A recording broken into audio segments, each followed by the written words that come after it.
internet the same way, that it has great promise, and could deliver on that promise, and does in places like with something like Wikipedia, it does kind of wonderfully deliver on that promise. But we're building the ship as we're sailing in it, to switch to another metaphor, right? And it's hard, and there are unanticipated consequences all the time with new technology. And so the work of being an optimist is not to say everything's fine, no problem here.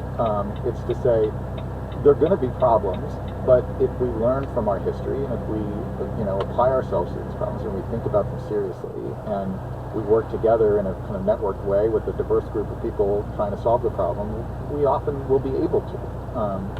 And that was one of the reasons why I wrote Extra Life, which is about an incredibly optimistic story of us doubling human life expectancy over the last 100 years. Maybe the most exciting positive thing that's ever happened to us as a species.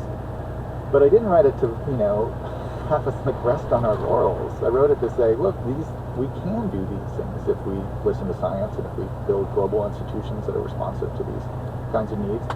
But we got to keep doing them, and we've got to keep figuring out ways to build new institutions that will come up with new innovations that will solve the problems that we have now. And so, optimism is not about being passive. It's about inspiring us to kind of keep doing these things. But how has your thinking about it changed? I mean, let's shift the spotlight here. enough about me, Chris. I agree that when we first met, we both kind of shared a sense that these were exciting times, and largely we're going to be, the internet was going to be a force for good. Where have you landed? So I definitely was shocked by, depressed by a lot of the developments that happened to the internet since about 2015, 2016. Primarily, it's the social media story. It's the discovery that, with no one intending it, the connecting everyone, giving everyone an opinion platform, but gaming it so that the best prize went to the people who got the most attention.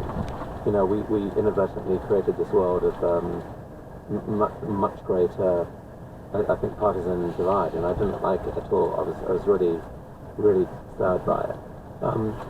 But optimism, it's a funny word. It's a nuanced word. Most people use it to mean either a feeling of hope for the future, or a prediction that things will be better. And I don't think that's the best use of the term. I think the best use